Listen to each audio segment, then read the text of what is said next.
Anthony Belcuri, we are live today. I hope you're doing well. And I got to tell you, your unyielding faith in me getting the show started in the proper way is really heartening. Meaning that I just show up 2 minutes before? No, meaning that you just made fun of me for not getting the show started right. Here we go. I'm Anthony. Welcome to No Vacancy Live. That's my friend Glenn. You're watching the #1 show in hospitality.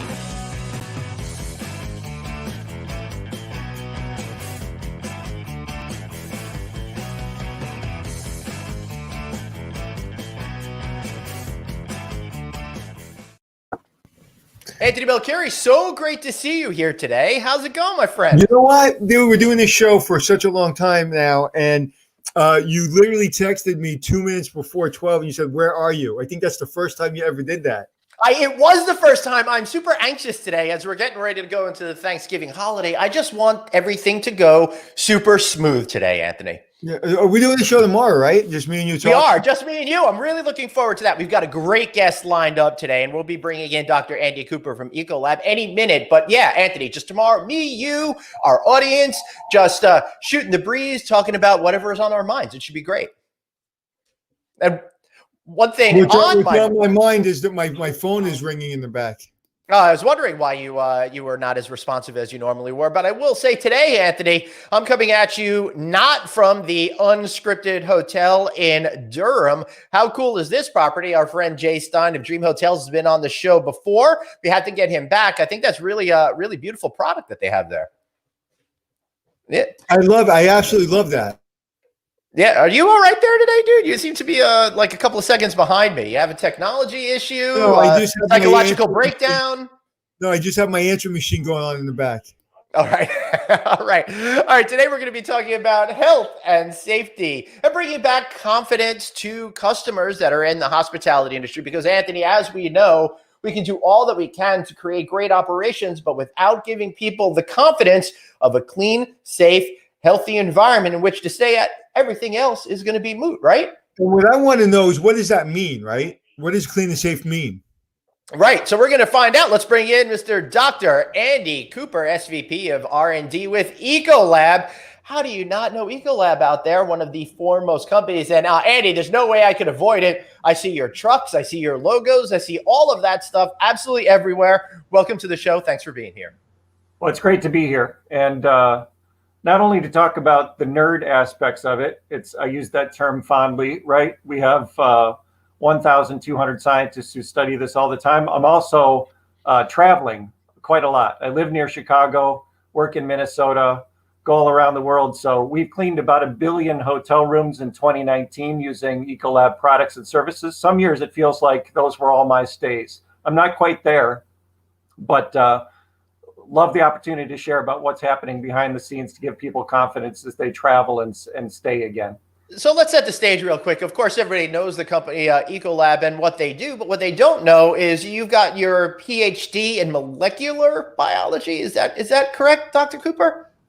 That's correct. And it was right when genetic sequencing, DNA was coming to the forefront of how we manipulate microorganisms, but really studying the microbial ecology of it. It seemed, I don't know necessarily how relevant that would be, but it turns out whether it's water treatment, whether it's food safety, public health, manufacturing, it's really core to a lot of what we do and what people really need to understand in order to help make sure that the choices they make are informed.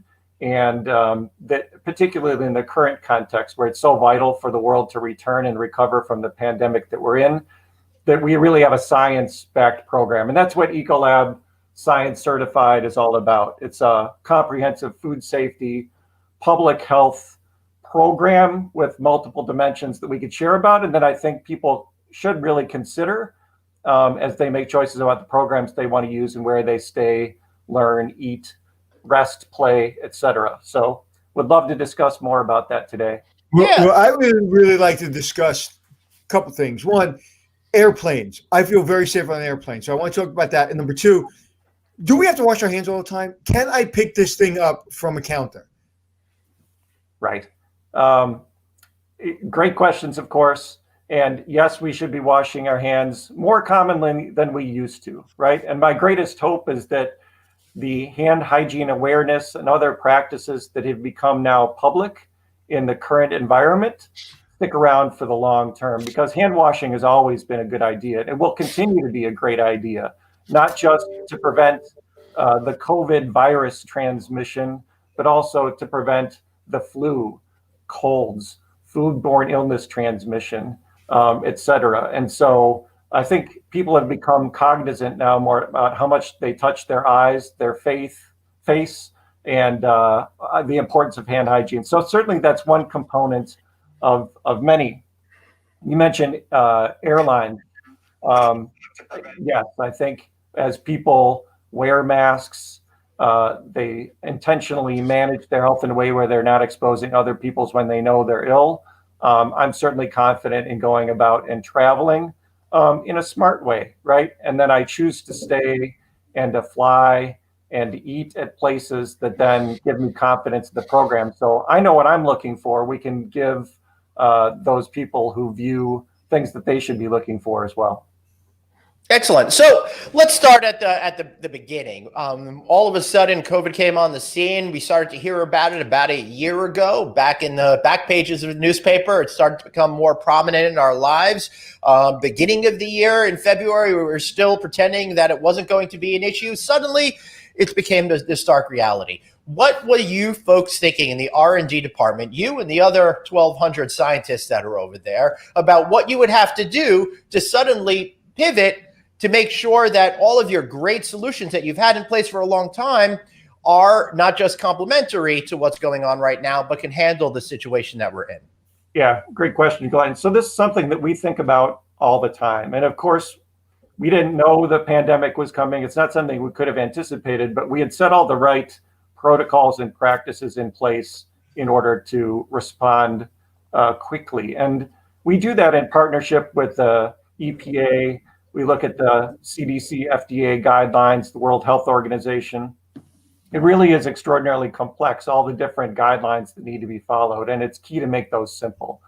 And so the way to do that then is to make sure that the testing processes, the science behind, I'll give you a few simple examples, like understanding how well the hand sanitizer coats your hand, understanding how a surface is wetted and how long it needs to stay wetted in order for a product in order to kill the virus that is affected. And so we set out some very specific goals early on. We needed to have the world's fastest killer of the COVID-19 virus, SARS-CoV-2. And we've achieved that with a product that kills now in 15 seconds in a way that also provides it with food contact safety, that doesn't require a rinse, that not only gets the efficacy that you require, but does it in a way that's safe to the people that use it, and simple, because of course, all of the products that you might imagine, there's many of them out there, unless they're simple and they're used properly, what's in the can doesn't matter as how well it's applied. It requires the combination of both of those to be true. And so this combination of seeing what needs to be done, believing because of the science that's behind it, auditing that, and then providing confidence to people is the chain that we went through. So I'd love to talk more. It's a mystery to many people, in fact, how these products come to life, what people do as they develop them. And so could certainly discuss that as well. Well, that's what we're here for. Anthony? So talking about a mystery, I'm going to kind of switch gears a little bit and we can come back to what we're just talking about. But a lot of the reading that I'm doing, a lot of people I'm talking to, what happens after this virus? There's potential another virus, and some people in your field guarantee that there's another virus coming sometime in our lifetime. The products that you're looking at, I mean, how do you prepare for something? Like, no one saw this coming, but now that we know this is a possibility, are there things, preparations being done, or is this some of the vaccines and things that you're seeing in the cleaning products, is that kind of could be used for other strains of this virus or other viruses? Absolutely. And so there's something out there called the emerging pathogen claim, which the regulatory bodies enable companies who want to be proactive about this can achieve.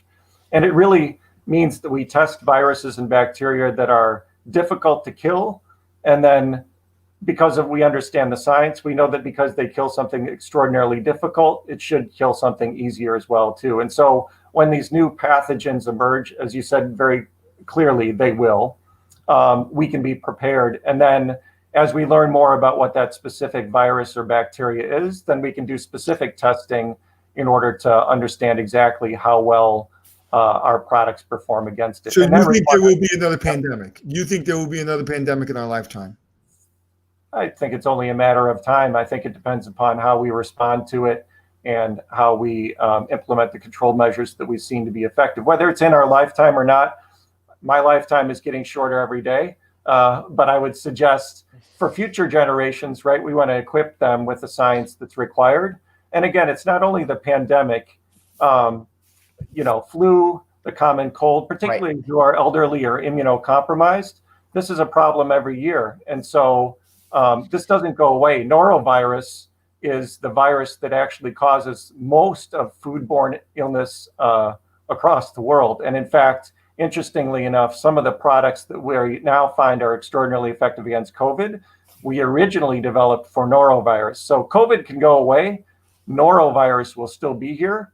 And so it really requires that people continue to use these programs that have been developed long term, now that we understand the threats that are out there. I won't tell you which hotel, but early in my career, I worked at a relatively famous hotel, and they had a food poisoning form. I kid you not. When a guest complained about food poisoning, we would hand them this form.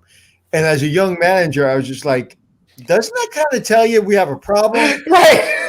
And one of the things people don't realize, food poisoning kills people every year, right? It's serious. It's extraordinarily serious. And foodborne illness is an example, of course, when you stay at a hotel, when you're in any sort of lodging environment. We want to bring big conferences back together again, where we can all meet with our work colleagues, customers, et cetera. It really requires that people have confidence around that environment. And so we need people to then look for the science that's behind it. And that's the Ecolab Science Certified program, right? So it's not only the products and it's not only the surfaces, it's the entire protocol that is put into play. And when you see that Ecolab Science Certified seal, then it means that that place has the correct products that are in place. They have the protocols in place to make sure they're used properly. They've implemented staff training so that the staff understands how to use it. Typically, that means we've also designed a program that's extraordinarily simple for people to implement, which means it will be more reliable. And then it's audited, right? And so that it's not just set it and forget it, but that periodically then independent auditors also through Ecolab come in and ensure that that program has been applied effectively. And it really requires all four of those. Absent any one of those, the wrong product, the wrong protocol, inadequate training, or the lack of auditing, obviously the confidence and the assurance around the health and safety could be compromised. And so many customers have extraordinarily effective programs already. This is about making sure that they operate to an entirely new level of cleanliness. So let me ask you a question. When you were 5 or 6 years old, were you that kid that wanted to study germs? Not necessarily germs per se, but I knew I wanted to be in the science field. It always fascinated me in terms of how it improves people's lives. I knew it wouldn't be the place that it would become famous, although I now find myself with you. What was the first show you saw, the first book you read, or the first person that influenced your interest in science? Really, Mr. Rogers, right? I knew you were going to say that. I swear to God, I knew you were going to say that. Anthony is slightly telepathic, you should know. I swear to God. He's wearing the Mr. Rogers jacket. Yeah. Why He's got to be a hero of some sort, right? A good guy, plus, right, the behind the scenes of how it's done. He wanted me to see behind the scenes. And so nothing is more fascinated than, when I go to a hotel and I stay at a conference and I travel around the world, I do go behind the scenes and I get to see how things done. And you can tell a lot from how housekeeping carts are kept, just simply the number of products that they're required to use. how to make that simple, how to understand how that Go back to the cart, because you just hit my nerd switch. Watch out. We're in I have trouble a now. big problem when housekeepers don't park their cart right. What does that mean for you?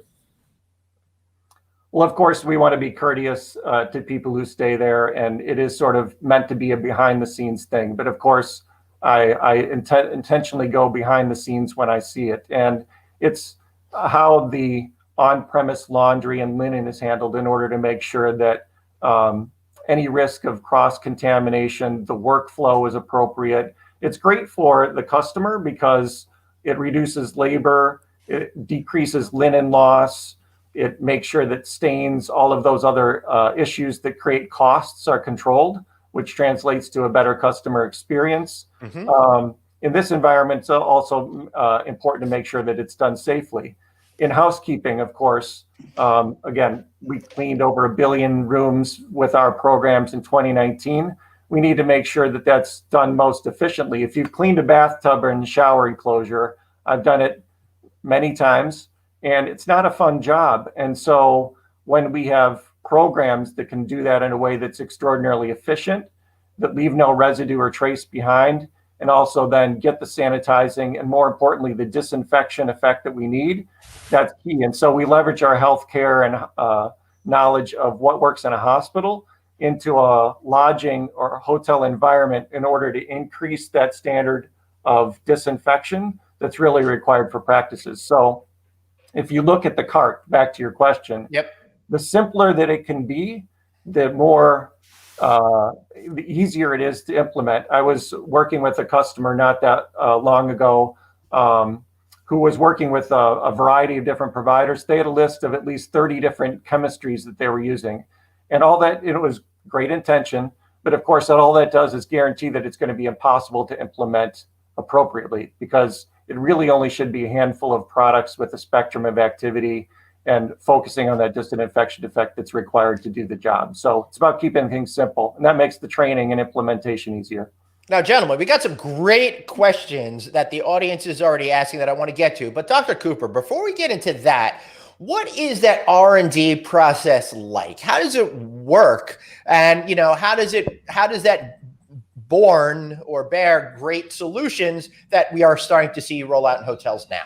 Yeah, great question. So I'll tell you a glimpse behind the scenes.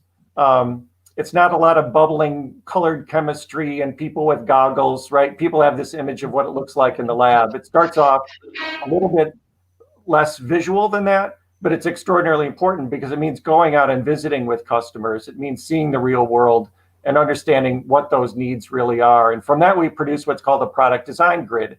And that tells us what surface compatibility has to be. When you stay in hotels these days, the furnishings can be gorgeous, right? And we want to maintain the integrity of those fabrics, those surfaces long-term, regardless of the program that they use. So we talk about things like material compatibility. We look for products that can have multiple uses. So they clean glass, they disinfect, and they clean at the same time in the fewest number of steps. And so, for example, our newest product we set out as product design grid.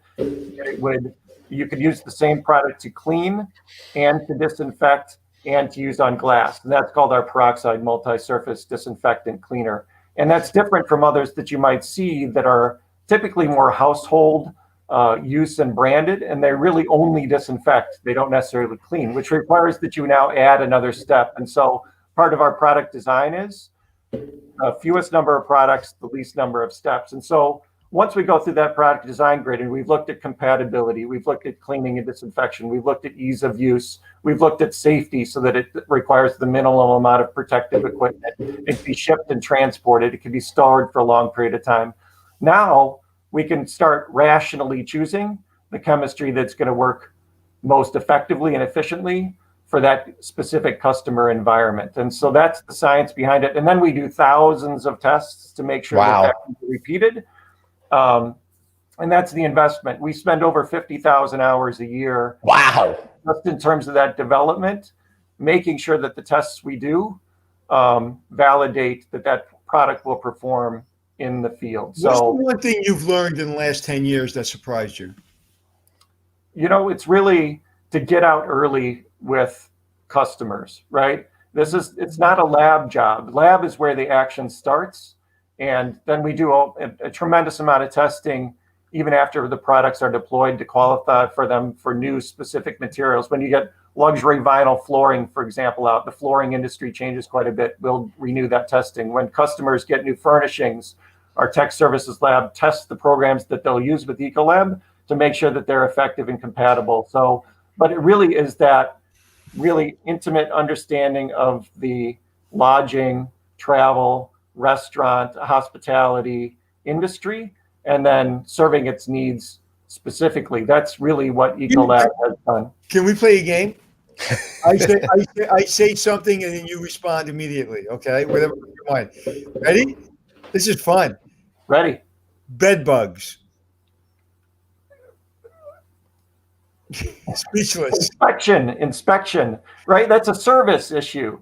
And there's products that can do it. I stay at a lodging and I go in and I peel back the sheets and I look for the telltale signs of what what they would be. Has anyone created anything effective outside of heat?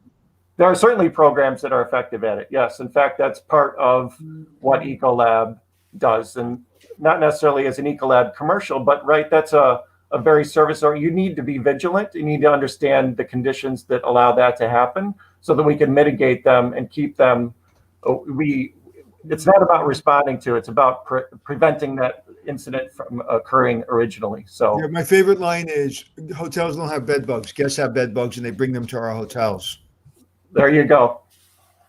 Yeah. All right. So let's go to a question. There, Glenn. Yeah, let's go to a question. All right, Steve, friend of the show, says he just completed my first multi-day business trip, and airlines, hotels are making me feel safe. Steve, we're glad to hear that. And I know Anthony and I feel safe too when we travel. But cleaning and sanitizing technology seems to be the wild card. What does EcoLab suggest to clean technology devices and not ruin the hardware in process? Good question. It is a great question. And so I can't help but put in my pitch for hand hygiene again, because it's about keeping those surfaces clean, but then it's about making sure that your hands are sanitized between those as well too. So with that statement, not all EcoLab products are available to people out there individually. So I've personally found that nothing works better than soap and water and a glass cleaner. And certainly if you're using technology, you have to be interested in that compatibility. Did you say glass cleaner? Yes, indeed. You mean like Windex? So my big fat Greek wedding was right? Everything's cleaned by Windex?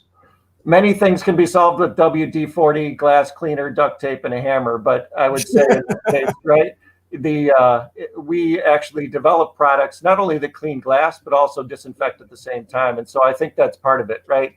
I think if, in order to disinfect, think about an alcohol hand sanitizer. I'm a little bit reluctant to say using alcohol on your device because that can have long-term consequences. So it's a great example of the material compatibility challenge that we solve for people. So then they can use it on the TV remote control in their hotel room. You can use it on the kiosk screen, etc. So when you're out and about, you don't necessarily have that control in your hands, except that it is, right? So use the hand sanitizer frequently after each of those interactions.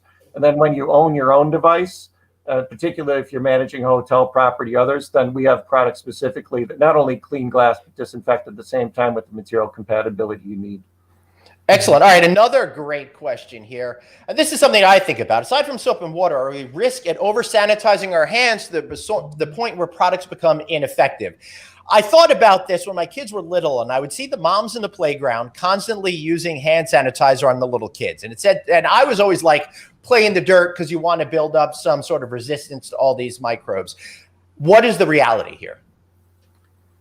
The reality is more exposure to dirt does not necessarily make you healthier, but it's great for kids to be outside.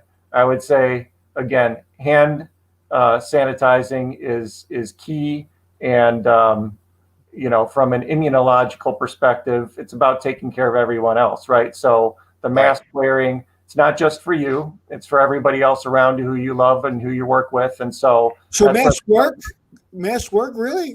I've been told, if I'm watching the news, that apparently for the last 9 months, we've been talking about a mask that may or may not work, and I might wear it, I might not wear it. We're hitting each other, we're throwing things at each other over a mask. So it does work.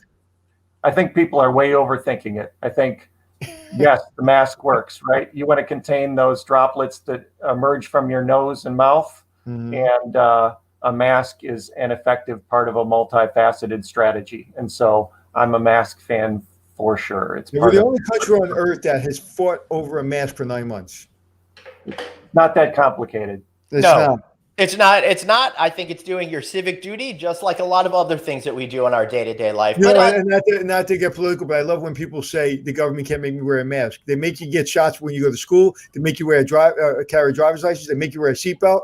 I think they can ask you to wear a mask. I think they also dip into all the money I make every single day, taking taxes and stuff like that. But we're not here to talk about that, Dr. Andy Cooper.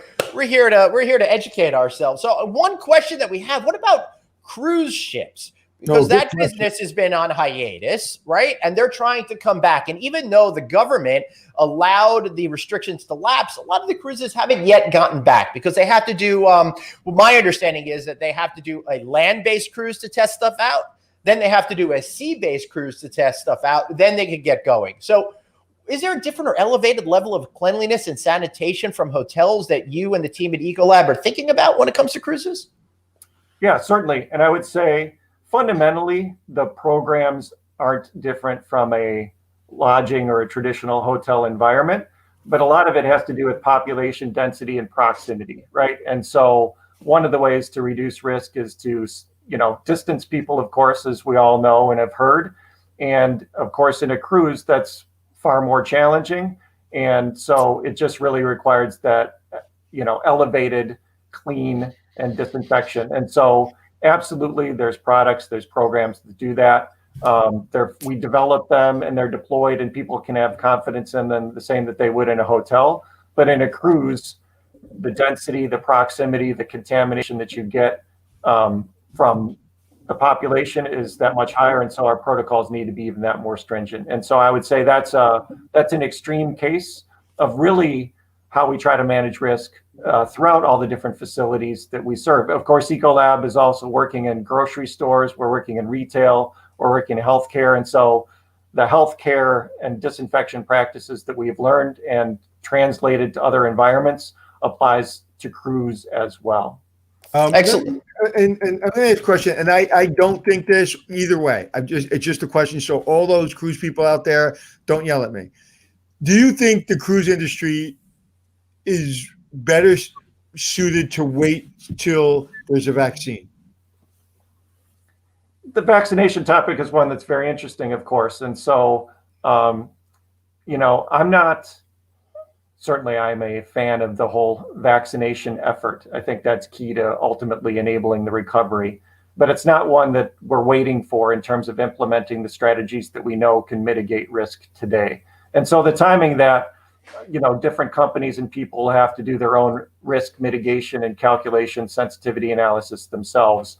Certainly our entire emphasis around is confidently enabling that reopening as quickly as possible. And that work has already started. That's not something that begins now. That's something we've been working on from the outset, so that as people make those choices, they do them in an informed way, and they can look at that, the way that we create, see, believe, and audit clean everywhere that they work and play. And that includes cruise. So our job is about enabling those boats to sail, those hotels and restaurants to fill as soon as possible, obviously looking out for each other. So right. How about the ventilation in restaurants? The big thing in New York is 25%, 50%. California just went from 57 to 25%. If you have the right air filtration and you're maybe 50%, 75% capacity, would you feel comfortable as an expert in this field to eat in that restaurant? Or do you think the 25% capacity is the right number, or 50%?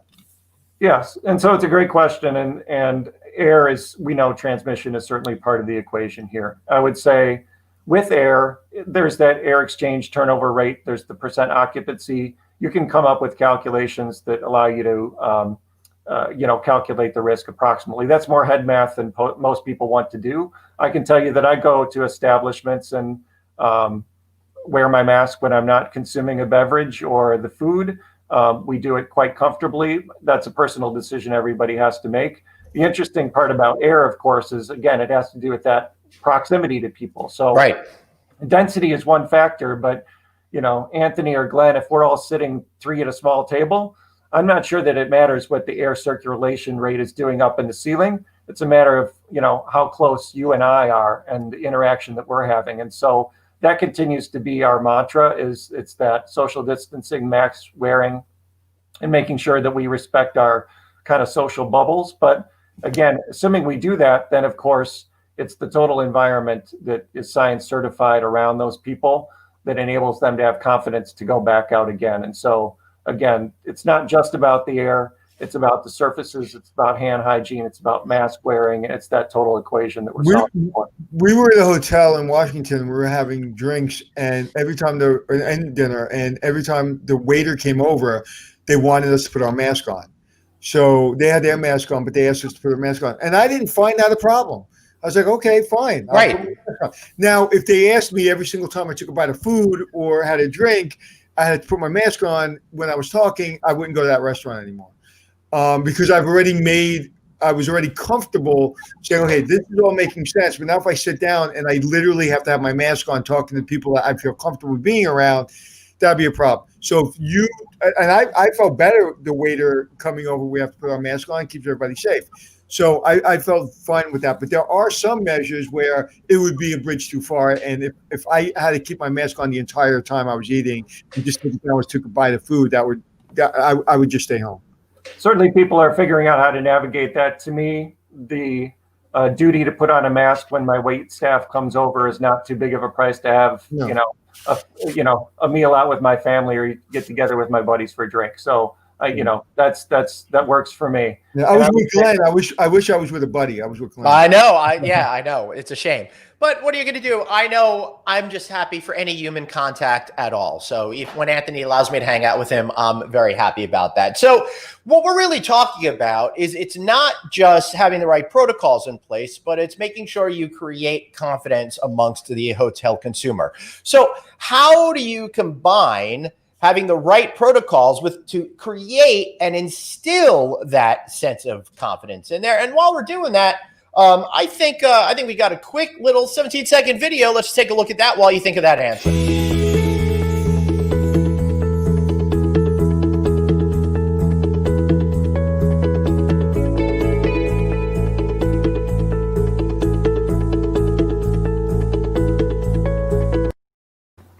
So, Dr. Cooper, how do we go ahead? People tell everybody what we were watching. Sorry, I missed the last question, but look, what that's portraying is the confidence that people need to go out, right? And so consumers need to understand how they have confidence in a brand or how they have confidence in a program. And so the way that people have confidence is not by spewing out more scientific information for them to try to digest, right? There's enough of that going on already. They need to look for the brand and the total program within the places that they visit that provides assurance, and that's Ecolab Science Certified, right? Because the science is behind it. It's very interesting. In the pandemic, I'm a microbiologist, and I have many friends who are, right? It seems everybody has become a microbiologist. So there's lots of different people with different opinions about what works, what doesn't. Lots of programs that are coming out that don't necessarily have the scientific integrity or the delivery that is required. And so by looking for that Ecolab Science Certified, and as again, with the billions of hotels that we clean 40 billion hands a year. We've facilitated the delivery of 58 billion meals in 2019, right? That's a sort of experience that's required, not just from a household brand, but from a brand that's involved in the industry. As I said earlier, the way that these products are developed, they're developed with our customers' specific needs in mind because they're different than what you see in a household. They're different from what you might use personally because you aren't cleaning 300 tubs a day. You aren't on the hook to maintain the programs that represent your brand. And so when people and companies choose who to work with, right, the choice is oftentimes Ecolab and Ecolab Science certified because it has the backing that allows people then to get out with confidence. And that's not done casually, right? It's done with 1,200 scientists working tens of thousands of hours a year directly with the regulatory agencies and scientific bodies themselves to advance the science in a way that has become accelerated through the pandemic. And that's an acceleration we won't lose. It's one we're going to continue. Now, one of the things I want to respond to, there's a client, a guest, or a fan, I should say. How do we, Michael, who's here all the time, thank you, Michael. How do we as consumers know who is following the science and who's not? And before I give you a chance to answer, Doctor, it's kind of like doing the research before you go to a hotel. We've been doing it before. We're going to do it after. Same thing with a restaurant. Hey, is the food good? Your friend went. It was great. The service was great. The wine was great. The atmosphere was great. It was clean. The bathrooms were clean. So to me, I don't care what the scientists say. I don't care what systems they have. They can have EcoLab all over the friggin' restaurant and hotel. I can care less. If I don't see people following the rules and I don't see people wearing their masks, the employees, and I don't see a clean bathroom, that's going to turn me off. I don't care what the scientists say. That's why those housekeeping carts parked in the hallway tell me everything I need to know about housekeeping. If they're clean, if they're basically closed off and there's no mop sticking out and there's no linen sticking out and it doesn't look disgusting and the rag they just used to clean a toilet bowl isn't on the cart, then I'm going to feel satisfied. But if I go to a beautiful hotel and this cart is just all over the place and has all kinds of crap sticking out, I'm not going to feel safe. I'm sorry, Doctor. How would you like to answer that? Or did I do it for you already? Well, I think you portrayed the situation very well, right? And that what we observe and what we see instills confidence. And so a lot of what you described has to do with training. And that's why making these programs so simple is so important. So our latest innovations allow people to do cleaning and disinfection with a single product, right? So they don't have to load up and confuse the issue. We have new programs with wipes that bring not only convenience, but sustainability. Imagine where you take the world's fastest COVID killer and now you allow the customer to take a roll of dry disposable wipes, insert them into a reusable container with a solution, and use that to turn tables and clean surfaces that you're going to contact. Now they're using, instead of a towel, you're not sure where it's been, they're using something that's used for you and is then discarded. And so there's ways to design programs in order to address those issues that you saw. But again, it comes back to training and auditing, because the programs and the products are only as good as those who implement it. And they have very difficult jobs. I'm also, extraordinarily empathetic to the jobs that they have to do. And so it's about making those simple, which saves labor, but it also increases the outcome and increases the customer satisfaction. Because you and I do the same thing. My mom taught me that. Go check out the restroom of the restaurant first. And if you're happy there, you can have confidence in the back, right? And that's absolutely the case. And so to me, it's the parking lines in the parking lot of a hotel. If I go in and the parking lines are worn out and the hotel's a beautiful hotel, I said the hotel's not clean. There's mold in the bathtub. And they're like, why? It's like, because the general manager comes in every single day and he sees those parking lines every single day. And that's not important to him. So if the thing that he steps over every day is not important to him, the mold in the bathroom isn't going to be important to him. Right. And so again, it's about making sure people see EcoLab on the soap dispenser. Does that necessarily mean they have an EcoLab Science certified? Maybe they're progressing toward it, right? But you can have confidence in that solution because now you know that it's not somebody who entered the pandemic with an opportunity, but somebody who's been around for 100 years, making sure that the science behind it was correct. And that when you use it, it's not only going to be effective, but it's also going to be safe. And the reason they use it, of course, is because it's simple and it's efficient for the restaurant or the hotel to use as well, too. And so those little signals that you get from the EcoLab products that have the science behind them are the cues that we want people to take. And they're important. Now I'm going to ask you a question, and it's not politically correct. I'm going to ask it anyway. I'm going to ask it anyway. Do most hotels, and I know the answer you're going to give me because you're going to answer it politically correct. Do most hotels really care and really going to spend their money, even pre-COVID, or are they doing it just because they have to? And as soon as they can cut expenses and cut all these programs, they're going to do that. Look, I always assume in good intent, and having worked with many of the largest brands in the world, they really do want to do the right thing. And for many of all the right reasons, right? Because that does instill confidence in the people who stay there. It does preserve the assets that they've invested in for future guests to make a successful business. And so it's not a spend that's used lightly. And that's all the more reason to make sure that it's done with a total program effect, not one product at a time, but for the total environment, because you need to make sure that these products work well together and that it works with the staff and the training program. And that's why really not just taking the product, but ensuring that we have that on-site consultative approach to make sure that their staff are comfortable with it, that they don't substitute randomly. And that provides consistency, and it provides a brand standard that customers really value as well too. Because every time that I go to a specific hotel chain, I expect to see a similar experience of the same quality. So a year from now, what are we going to see? Vaccine, everybody's vaccinated, life is better, we're in the roaring 20s again.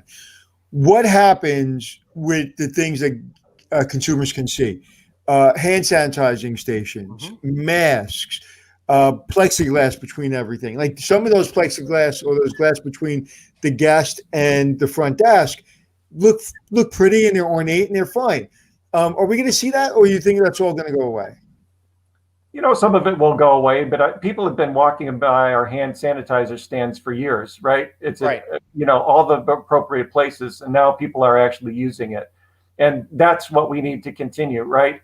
The use of these disinfection programs for surfaces that achieves a higher level of science certified clean, that's what we need to see. Whether the barriers, those practices with people of mask wearing and plexiglass, many of those we fade. We want them to, right? Because they can impair the way that we interact socially, et cetera.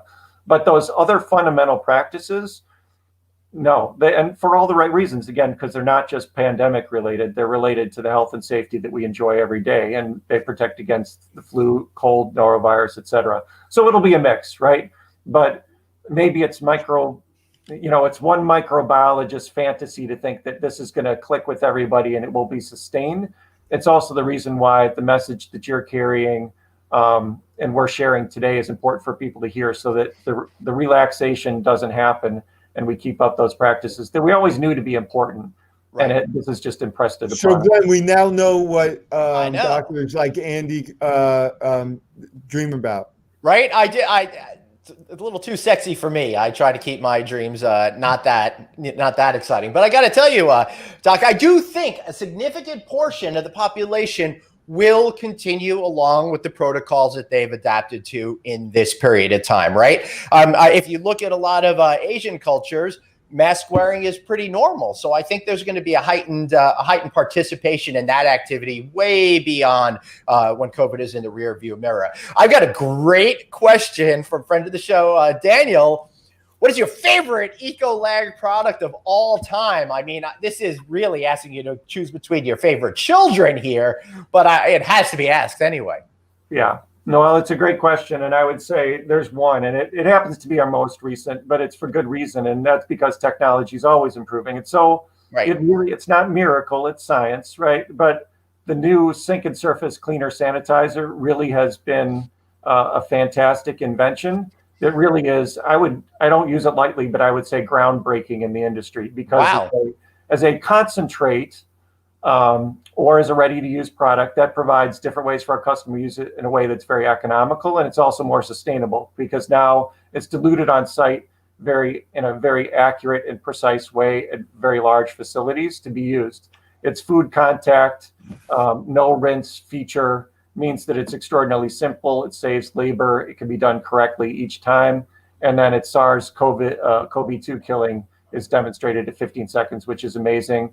A close second is our peroxide multi-surface disinfectant, which again leverages really some of our most powerful disinfection chemistry, but in a way that's extraordinarily versatile in terms of its use. So it can serve as glass cleaner, hard surface cleaners, COVID in 30 seconds. And both of those products are also very recently approved now for electrostatic spray with the EPA, which means that if you're in schools, large facilities, et cetera, hotel conference centers and the like, fitness centers and gyms, those can be applied in a very systematic way that allows you to do large surface areas in a short amount of time. So, there's lots of products to love, but those two most recent are certainly at the top of the Can I get you one for Christmas? I'll wrap it up and put it on your Christmas tree. I already have it, right? And I've convinced a lot of my friends and neighbors in terms of its value as well too. But we hope that that's something that will be under many Christmas trees, at least in terms of the awareness of what to ask for and to look for that Ecolab Science Certified. And of course, there's much more information if you go to ecolabsciencecertified.com. That has more information. And really, the key is, again, these don't grow on trees, right? The products take thousands of hours behind it, right? And that's the work that we do. There's some interesting studies again about how they wet surfaces in a way that allows them to coat and to cover in ways that a household product wouldn't necessarily accomplish because it's used different. Yeah. So one question that we're having also from Steve. What about disinfecting fabrics and soft goods? Another good question. Yeah, I love how awesome the audience is today. Yeah, no, it's great because we all encounter those fabric surfaces, right? Whether it's in, the lobby couch or the carpet, the curtains, et cetera. And so it's actually a different claim by the EPA interestingly enough, an EPA soft surface sanitizing claim. And fortunately, that was in our product design grid, so we've accounted for that, and they can be used in that fashion effectively. So that's important to understand. I think it's also important to understand that those fabrics themselves is not highest on your list of concerns in terms of transmission, right? So the ability of a SARS-CoV-2 virus in order to not only sit on that surface, but then to be transmitted is relatively lower compared to some other what we call high touch surface areas. And so maybe that's an important feature all in of itself, right? And so when we look at cleaning and training protocols and the product design itself, it's really focused on those high touch surface areas. People classically think of them as doorknobs, light switches, and the like, right? And so that's a key part of the product design. But the short answer is yes. There are programs that can be used for those soft surfaces, and it's a specific registration that we secure. Excellent. So, Anthony? So this is a very important question, Glenn. You got to let me get it in. I'm ready. Prior to COVID, I haven't asked one important question since we started, but back in March, he means. When you go on an airplane before COVID, were you that guy that was wiping off the tray table and the chair and all that stuff, or you just sit down and go about your business? No, I just sit down and go about my business, and that's a personal decision. So I'm not saying that's the right decision for everybody, because I also see people who clean that environment in their personal space, and that's great. But I would say, particularly in the airline industry, there's products, if you're going to apply it to the whole aircraft, there's a whole nother set of considerations you have to make to achieve approval through not only the airlines, but the airline manufacturing, and components themselves. And so it's different when you clean your tray table compared to when you clean an entire aircraft. And that requires a special expertise as well. But part of that confidence, again, is my own personal adherence to hand hygiene practices, et cetera. And so there's things that you can do without necessarily having to create a sterile environment that are important to continue to conduct yourself. And it's important to even understand the terminology. So sometimes people even confuse cleaning, sanitizing, and disinfection. So cleaning is just removing soil. And when a lot of people use those products, that's really all they're doing is cleaning. Sanitizing is a cut above. It's taking away those bacteria typically, removing them. But to get the sort of SARS-CoV-2 production that you need, then that's where getting to a disinfectant level is really important. And that's the products that we consider when we choose programs with customers. Fascinating. Well, before COVID, I was always I would do it, but I would do it covertly because I didn't want people to think I'm that guy. And especially since people may recognize me, the last thing I want them to do is start a conversation with me about, oh, you are that guy. You do that. So I usually just do it now I just do it. I sit down, I'll clean it, I'll get it all right. And then, you know what? It just makes, like you said, it makes me feel better. Same thing, like I don't eat on an airplane. I'm going to California on Sunday. I will keep my mask on for the entire flight without eating or drinking Yeah. anything. Now, I think a airline is completely 100% safe. I really do. I don't think there's any problem. And I probably would, if they allowed me to fly without a mask, I probably would. But I'm the guy that is safe as could be, and then all of a sudden somebody's coming down the aisle, and for 1 second, he's going to sneeze in my face without a mask on. That's right. So I keep my. Look, I apologize for that, Anthony. But so I feel it's very safe to fly with or without a mask, but I keep my mask on the entire time.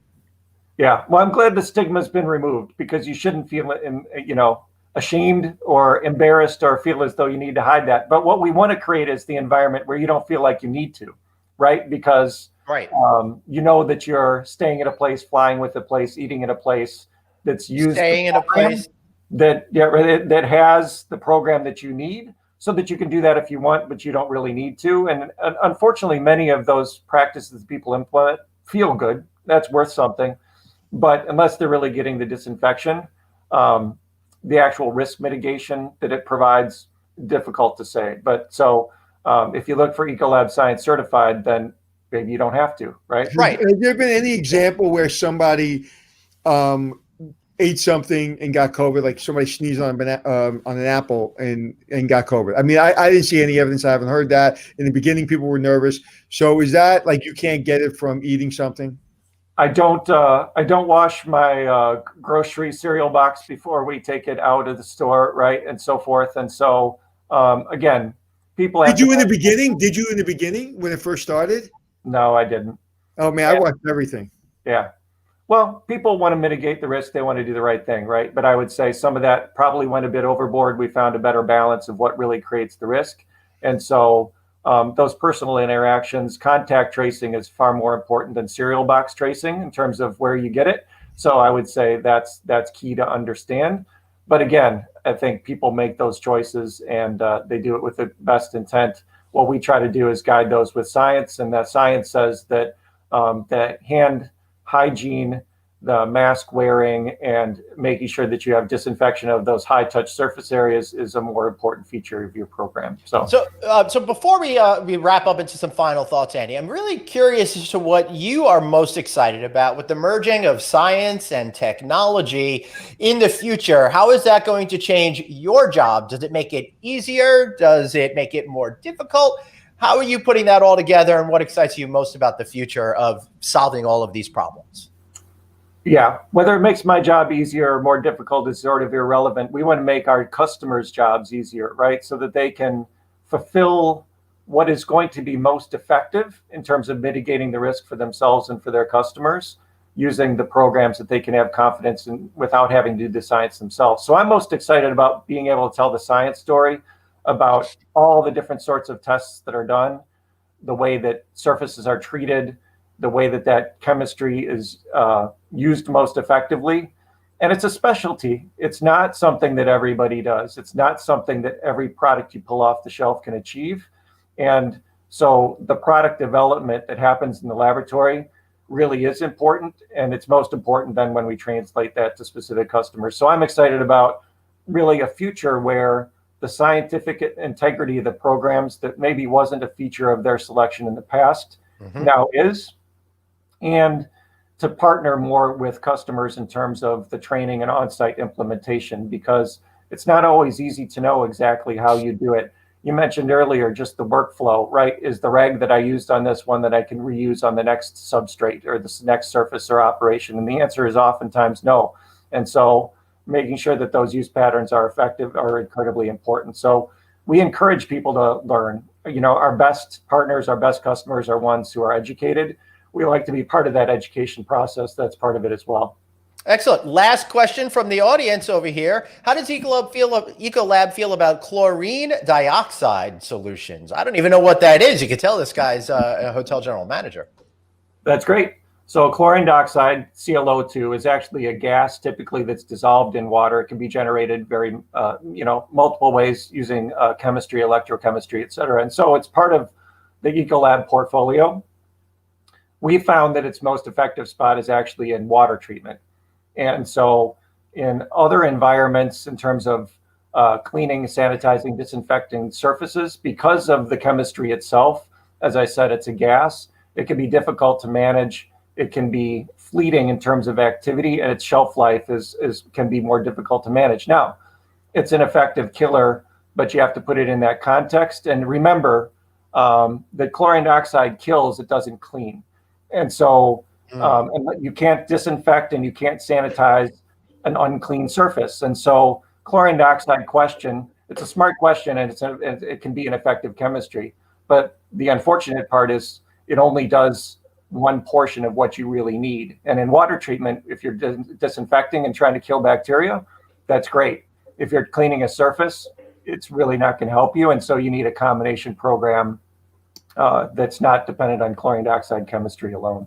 Now, when you're walking through a hotel, say a relatively new hotel, do you judge the design and the fabrics and say, you know what, they could have made themselves, it would be less expensive for them to clean, and they could have done a much better job with picking out different fabrics and different materials? Or are you seeing that mostly designers today have figured it out? Oh, good one. It is a great question, and that's where we love to partner early. The sooner we can come in, the sooner we can help make sure that the textiles, the flooring, the fabrics, the furnishings that they're choosing. And in fact, that's a whole specialty. We have a tech services lab that very gladly partners with customers to bring in those samples. We have some very large customers who really don't implement a new purchasing program for furnishings unless they come to us first to partner with us in order to test that material compatibility. So you bring it up, that's always evolving, and that's fantastic because many of the new furnishings and materials that are chosen have a lot of advantages. And so that's a place where we can absolutely work together. We do routinely. Not everybody knows it. Some of it misses it, but that's an opportunity together for sure. Well, I boycott material other than leather or fake leather in hotels. I don't like carpet. I don't like fabric couches, and I don't like fabric chairs. And so everyone stop it. Thank you. Yeah, but he really does like towels and sitting on towels. Yeah. I've seen that before. All right, doctor, any final thoughts from you? What did we miss today? I'm feeling pretty confident that we really examined all aspects of this conundrum out there and helping guests feel more comfortable in the hospitality environment through great cleaning products and regimens. Yeah, no, I think we did cover it. It's not about dealing with the world as we wish it was. It's about dealing with the world, the furnishings, the populations, the circumstances that we have. And I think that's where Ecolab Science Certified really then shines, right? Because it's the commitment to a new level of clean that we've always enabled customers to have. But the current environment has certainly increased the awareness, and we want it to be done in a way that inspires people to stay again, to travel again, that they know what to look for, they know what to ask for, and they view the science behind it as important feature of the choices that they make. And so that education program of understanding, of seeing, believing, and auditing the cleaning program and the disinfection program that people use is really paramount, not only in this environment forever, because food safety, norovirus, cold flu, they've always been around, they will continue to be. And so it's been fantastic to have the opportunity to speak with you. So thank you. And again, Ecolab Science Certified is a place where we can continue to glean more information and to continue to update. So I encourage people to visit there. Excellent. Thank you so much, Doctor. This has been really highly informative, and I got to tell you, pretty engaging too. For just based on what the audience is saying, they absolutely loved it. Thanks for being our cleanliness tutor today. We appreciate it. All right. Doctors aren't fun. Right? We can be. Thank you very much. All right. Thank you, Doctor. Be good. We'll see you again soon. Wow, that was really pretty cool, Anthony. I'm always curious about how these things are going to go, but our audience made this really awesome. He made this really awesome. I feel like I really came away learning a lot. This is what we're going to do. You don't know this, but Doc and I decided that you said, this was very informative. It was very good. It seemed like you were paying attention, but we're going to give you a test. And if you don't get at least a B+ on the test, you can't host the show anymore. Oh my goodness. I'm under a lot of pressure here. Just don't give me that test. Yeah. So it was very interesting, when I first did my show, Hotel Impossible, when people say, why do you want to do the show? I say, I want to teach people. Does anyone have any clue that there's companies behind the scenes spending millions of dollars with scientists that literally study how to clean a hotel room?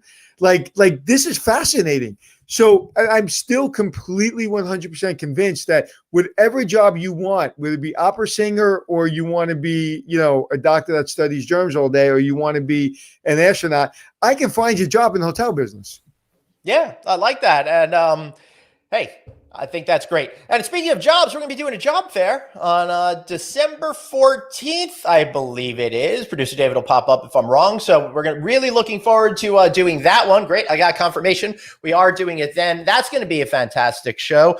Also, tomorrow, be sure you stick with us. That's going to be a fun time as well. Why? Because are you going to look at your shoes the whole show? No, I just pulled my headset out accidentally, and I had to put it back in. But thanks for giving me a hard time there, Anthony. I just bought this headset, and I think I broke it. So I had it for 2 days, $50. So advertise on our show. Text me, and let's do that. All right, Anthony, let's wrap this thing up for today. All right, so tomorrow I'm asking our guests that usually watch, please send us some DMs, send us some like what questions you want us to answer. We're just going to I was just going to use a really bad term. We're just going to shoot the breeze. Crap. Yeah, I was going to say something else. I was too, but I caught myself earlier at the beginning doing the intros, and I used breeze instead of all the words because this is a family show that we're doing here, Anthony Melchiori. All right, guys, be sure to subscribe to our newsletter. Text the word hotel to 66866.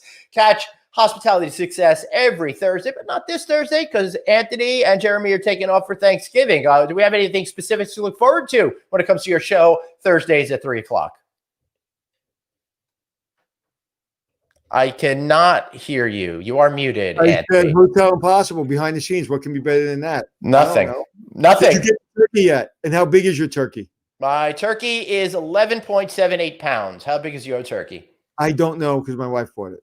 Excellent. Well, I bought mine earlier in the week. It's defrosting. It's ready to go. After this, Anthony, I'm going to go buy some thyme and some other stuff so I can make a kick-ass holiday turkey. You can't buy time. Time is fleeting. We all know that. That's right. All right, everybody. Thank you so much for being here. We'll see you tomorrow. And until then, remember, you've got one life. So, wait. You want the questions sent early? I have a lot. Yeah, sure. If you can, please send them to us. Either you just post them, send us messages on our LinkedIn pages or our Facebook pages or whatever it is. And we'll team up and we'll ask them tomorrow. We're going to have to start sending Mike an employee paycheck. I know. Don't give him any ideas here. Don't give him any ideas. All right, guys. Thanks so much. Remember, you are vibrating with love and light, and you've got one life. So blaze on and be kind to yourself. See y'all tomorrow.